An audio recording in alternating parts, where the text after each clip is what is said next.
ከፍተኛ የትምህርት ተቋማት ከመማር ማስተማር ተልዕኳቸው በተጨማሪ የማህበረሰቡን ችግር ፈቺ የሆኑ ጥናቶችን መከወንና በተለያዩ ዘርፎች የክህሎት ማሳደጊያ ስልጠና ለማህበረሰቡ መስጠትም ይጠበቅባቸዋል። በዚህ ሂደት ላይ እገኛለሁ የሚለው የእንጂባራ ዩኒቨርሲቲም በተለይም በእንስሳት እርባታ ላይ ከፍተኛ ስራን እየሰራ ስለመሆኑ ያነሳል። በ2014 ዓ.ም የተቋቋመው የወተት ከብት እርባታ ማዕከል ለዚህ ስራው ማሳያ ሲሆን ማዕከሉም ለዩኒቨርሲቲው ማህበረሰብ ተግባር ተኮር ስልጠናዎችን እየሰጠ ይገኛል። የዘመናዊ የመኖ አዘገጃጀት ገፈራ ወይም ሳይሌጅ ምንለው አዘጋጅ ስልጣን ተሰጥቶበታል። ባለፈው ዓመት 7 ጊዜ የጉብኝት ልምድ ውውጥ ተካሂዶበታል። የባለሙያዎች፣ የአርቢዎች፣ የተቋማትን ጭምር ማለት ነው። ስለዚህ ይሄን ወደ ማህበረሰብ ለማድረስ ያክል ዝርያ እያሻሻልን ያለ ነው። በመረጣ በማዳቀል ዝርያ እያሻሻልን ያለ ነው። የተሻሉ ዝርያዎችን ደግሞ ለማህበረሰብ እያወጣን ያለ ነው።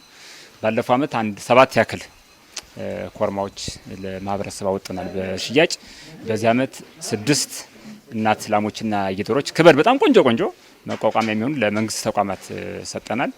በቀጣይ ደግሞ አሁን በቅርብ በዚህ በአንድ ወር ውስጥ እናስወጣቸው የምንችላቸው የተዘጋጁ ኮርማዎች አሉ ማለት ነው። ስለዚህ ለማህበረሰቡ እየደረስን ያለ ነው። ከተግባር ተኮር ስልጠናው በተጨማሪ ከእርባታ ስራው የሚገኙ ውጤቶችን በተመጣጣኝ ዋጋ ለማህበረሰቡ እያቀረበ ስለመሆኑም ዩኒቨርሲቲው ያነሳል። ባለፉት 3 ዓመታትም በዚህ ሂደት በርካቶችን ተጠቃሚ ሲያደርግ ቆይቷል። በዋናነት የዚህ ፋርም ዓላማው ቀደም እንደገለጹት ወተት ማምረት አይደለም፣ የተግባር ተኮር ትምህርት መስጠት ነው። ለመምህራን፣ ለተማሪዎች፣ ለማህበረሰቡ፣ ለኤክስፐርቶች በየዘርፉ ላሉ ባለሙያዎች ማለት ነው። ይሄም ሆኖ ግን በጎን ለጎን የምናገኘው ወተት አለ። ይሄን ወተት በአግባቡ ለማህበረሰቡ እያሰራጨን ያለው በተመጣጣኝ ዋጋ አሁን ቅድሚያ እየሰጠን ያለ ነው ለግቢው ማህበረሰብ ነው።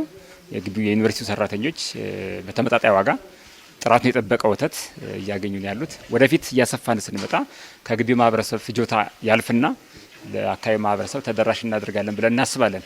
በእርግጥ ከዚህ ቀደም ለዘንገና ወተት ማህበር እያቀረብን የነበረበት ሁኔታ አለ።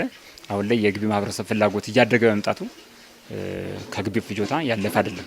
ወደፊት እናስብበታለን ወደ ውጭ ማውጣት። 215 እስከ 220 ሊትር በቀን ይመረታል። አሁን ይሄንን በ50 ብር በእያንዳንዱ ሊትር ዋጋ ለማህበረሰቡ እያቀረብን እንገኛለን ማለት። ከእርባታ ውጤቶቹ ተጠቃሚ የሆኑ የዩኒቨርሲቲው ማህበረሰብም የአገልግሎቱ ተጠቃሚ መሆናቸውን ያነሳሉ። ለህብረተሰቡ የወተት ምርትን በማከፋፈል ወቅቱን ንጽህናውን የጠበቀ በቅናሽ ዋጋ ማለት ነው። አሁን ከዚህ በፊት አሁን በሌላ አካባቢ አሁን ዋጋው በውጭ 60 ብር 70 ብር ነው ዋጋው ያለው። እዚህ ጋር ግን አሁን 50 ብር ነው።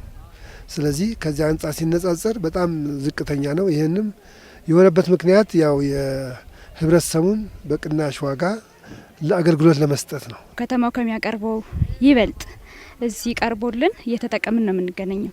ከዋጋም አንጻር ከኳሊቲም አንጻር የተሻለ ወተት እናገኛለን። እንደፈለግን ምንፈልገውን አማውንት መውሰድ እንችላለን። ዩኒቨርሲቲው ይህንን እድል አመቻችቶልናል።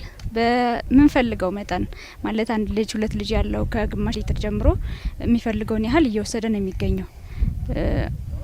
ያ የቤተሰብ ምጣኔውን ማለት በልጆች ልደት ሰርቲፊኬት አስገብተን በዛ መልኩ ከግማሽ ሊትር ጀምሮ እየወሰድን ነው የምንገኘው። ስለዚህ አብዛኛውን የዩኒቨርሲቲ ማህበረሰብ የሚፈልገውን ያህል የወተት ግብዓት እያገኘ ይመስለኛል። ምክንያቱም እኔም እያገኘው የተጠቀሙ ስለሆነ ማለት ነው። ዩኒቨርሲቲው በሀገር አቀፍ ደረጃ ዋና የልማት መስኮች ተብሎ በተለዩ ዘርፎች ላይም ትኩረት በማድረግ የምርምር ስራውን አጠናክሮ ቀጥሏል። ይህም በዩኒቨርሲቲው ቅጥር ግቢ ውስጥ ብቻ ሳይሆን በአካባቢው የተለያዩ ቦታዎችን በመዘዋወር እየተደረገ የሚገኝ የምርምር ስራዎች ናቸው።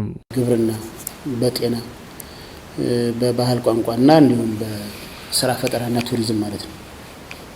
እነዚህ የትኩረት መስኮች የተለዩት በዋናነት የአካባቢውን ማህበረሰብ ችግር ለመፍታት ሲደመር በሀገር አቀፍ ደረጃ ዋና የልማት መስኮች ተብለው ከተለዩት ጋር የሚናበቡ ስለሆነ ነው፣ ግብርና፣ ቱሪዝም የመሳሰሉት። ስለዚህ ከዚህ አንጻር በግብርናው ዘርፍ ከመማር ማስተማሩ ባሻገር በዩኒቨርሲቲው ግቢ ውስጥና እዚህ ወጣ ብሎ ወደ ቻግኒ መስመር ላይ በሰፊው የምርምር ስራ እየሰራን ያለ ነው። አካባቢው በተለያዩ የቱሪዝም መስህቦች የታደለ በመሆኑ ዘርፉን ማሳደግና ተጠቃሚ ሊያደርግ እንዲያስችልም ትኩረት ተሰጥቷል። ቱሪዝም ያው ኢትዮጵያ ብዙ ባህል፣ ቅርስ፣ ሰው ሰራሽ፣ የተፈጥሮ ባህላዊ ብዙ የተፈጥሮ እና ሰው ሰራሽ የቱሪስት መስህቦች ያሉት ሀገር ነው። እሱን ታሳቢ በማድረግ ያው በሀገር አቀፍ ደረጃም ቱሪዝም አንዱ ከአምስቱ የኢኮኖሚ ምሰሶዎች አንዱ ተብሎ ተለይቷል።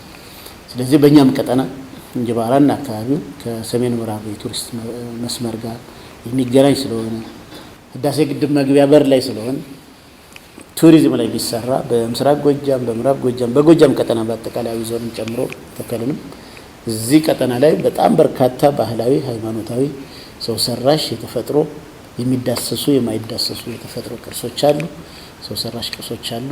እነዚህን የቱሪስት መስህብ ለማድረግ በሰፊው እየሰራን ነው ያለነው። ይህንኑ ተግባር አጠናክሮ በመቀጠልም ይበልጥ ለማህበረሰቡ ተጠቃሚነት የሚሰራ ስለመሆኑም ዩኒቨርሲቲው አሳውቋል።